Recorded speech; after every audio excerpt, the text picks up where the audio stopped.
It's a good cup today. And for heaven's sake, I know about cleaning a damn coffee machine. The basket collapsed yesterday morning, and I didn't check it before I poured the cup. That happens sometimes. You know, the paper basket for the grounds. Anyway, Sunday, January 9th, and I decided to go ahead and speak for a moment because we've lost a couple more folks who I want to commemorate or just speak about. And the one that I found out about this morning, although both passed either yesterday or a few days ago, Michael Lang, this is a name maybe you don't know right away. Michael Lang passed away at 77. He was one of the people who organized and put on Woodstock. Woodstock is a major event in the history of the world. And I had a chance to go. And the girl that wanted me to go with her and had a ticket for me or everything, she had it. I can say her name, Chris Wilcox. Are you still around by chance? I wouldn't know what your name would be now. I was just 13 or 14. She was like a girlfriend. And she was planning to go to Woodstock. I remember this very, very clearly. And I asked my mom, kind of begged her. My friend Chris Wilcox went to Woodstock.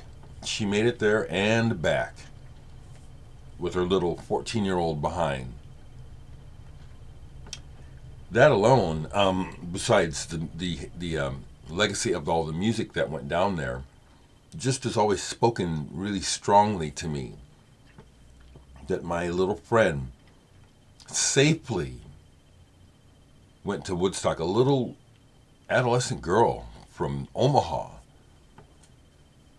went there, had the experience, and came back intact. So rest in peace, Michael Lang. The other person is not a well-known name, but what he did is well-known. And those are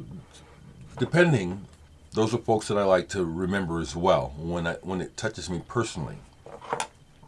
Calvin Simon, singer with Parliament Funkadelic, passed away, I guess on Thursday.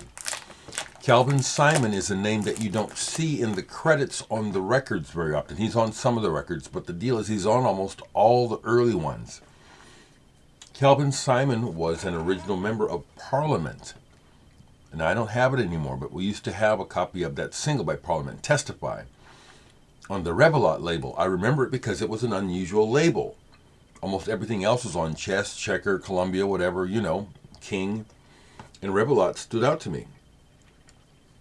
I think it's worth mentioning Calvin Simon here. I have some Funkadelic all along. They used to scare me when I was a kid. I liked it, but it scared me also. It was so intense and so sexual, which was, I was a kid, it was too much for me, in some ways. But Calvin Simon's voice and his improv, a lot of improvisation in the vocals, was there from the beginning. This I played last night, my second copy. I bought this when it came out as a kid, and I don't have it anymore. I'm sorry I don't. I probably ruined it, played it to death, but free your mind and your ass will follow. The kingdom of heaven is within.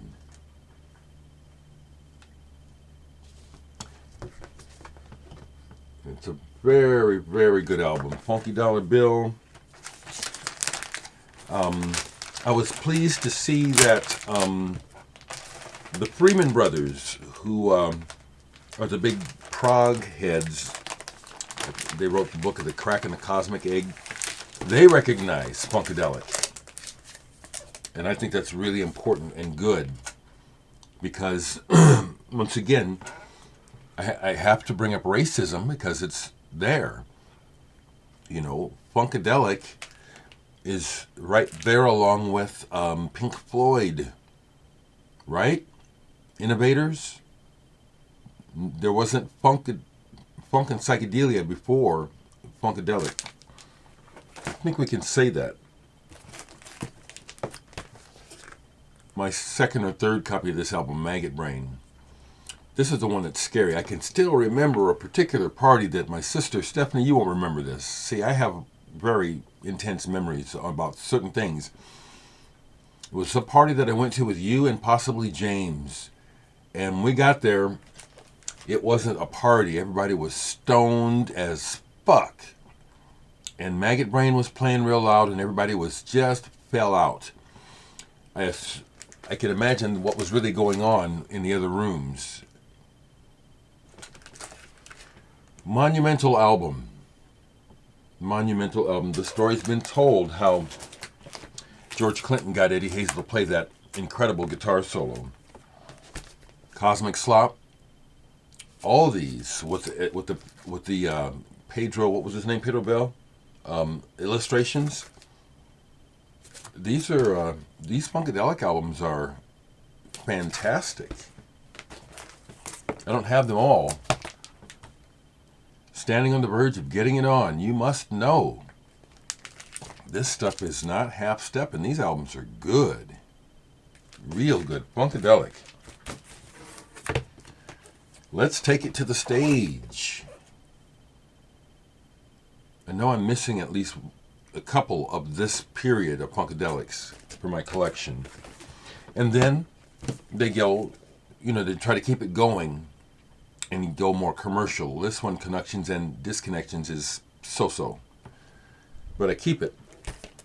And then I have this 12-inch single by way of the drum by Funkadelic. So Calvin Simon, rest in peace, because I don't think anybody else is going to talk about him. Okay? Before I go, I want to mention that it did occur to me that after I showed that Schubert yesterday, I probably haven't showed hardly any of my classical music, and I've been on here for over 10 years. So one of my all-time favorite composers is Scriabin. I believe he's Russian. And he had a system of notation that was his original invention. You can hear it. The music is beautiful, passionate, but also kind of strange. It's interesting to hear a symphony orchestra make these left field turns in the music that are just unusual, but just amazing. So Scriabin is another classical musician's I love his works. I have a classical section. Another album I pulled yesterday, hadn't played in a long time. It had been on my mind. Blues Magoos, Electric Comic Book. This is really good, and it's actually psychedelic.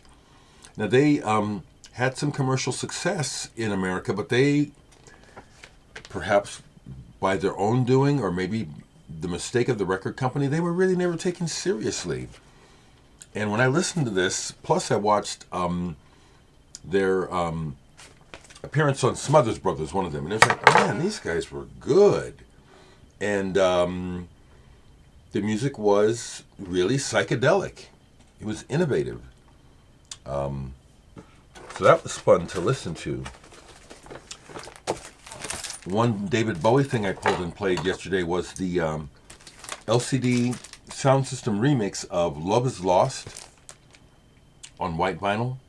It's a really good remix. Good song. And I haven't played it, but as I was in my B section looking up stuff and getting out the Blues Magoos, I pulled out my black Midi. I put it away too soon. This was definitely a good album from last year, but it's like I put it away too soon. I need to play this some more. I do. So it's apparent to me that a lot of folks are not doing well mentally because of COVID and everything. Depression is on the rise because people have to isolate to a degree. And it's not going away. And the fact that we live in a make-believe sort of world where we just want to focus on what we want to focus on, people's ability to handle this reality is really being tested. I'd like to encourage folks, if you know about DBT, dialectical behavioral therapy, it's a whole course that a person can take and investigate to help themselves. I was never a therapist. I was a licensed mental health specialist, so I worked with therapists and in conjunction using DBT. And one of the precepts of it that I find very useful, that I use, is the whole idea of radical acceptance of reality. And it's, look it up online and read about it, because it makes sense to try and steel your nerves and get a hold of your mind, because there will be a big part of, see, there's all kinds of depression, but we can depress ourselves with trains of thought and getting stuck on things that we want, things that in some ways are out of our control, but we obsess about them. And the whole idea of radical acceptance of reality is, first off, checking yourself. So say you're just mad because so and so doesn't like what you like, and you're just mad. Well, how's that working for you? You're mad at so and so, but is so and so going to change for you? Is your anger subsiding at all? So what's the point of staying stuck on that? Another thing is, radical acceptance of reality is really that. There's a lot of times when things are happening or things are going on that we just don't like or don't want to deal with. And yet we would be better off if we would just go ahead and do that. Deal with it, accept that it's the way it is. And if anything, radical acceptance of reality can help us think about how to remedy some of our ailments. A lot of things, and check yourself, a lot of us blame others for our problems, when if we would look a little deeper, we could remedy those problems ourselves. So I'm just throwing that out there. This virus and pandemic and the way that it has changed the way that we live is not going away. This is the new normal, I suspect, for the rest of my life. Now, I can just imagine some of you folks do not want to hear that. Oh, no. Think about it. Think about how it's going. You can project next winter. Look at where we're at this winter. Worse than when it started.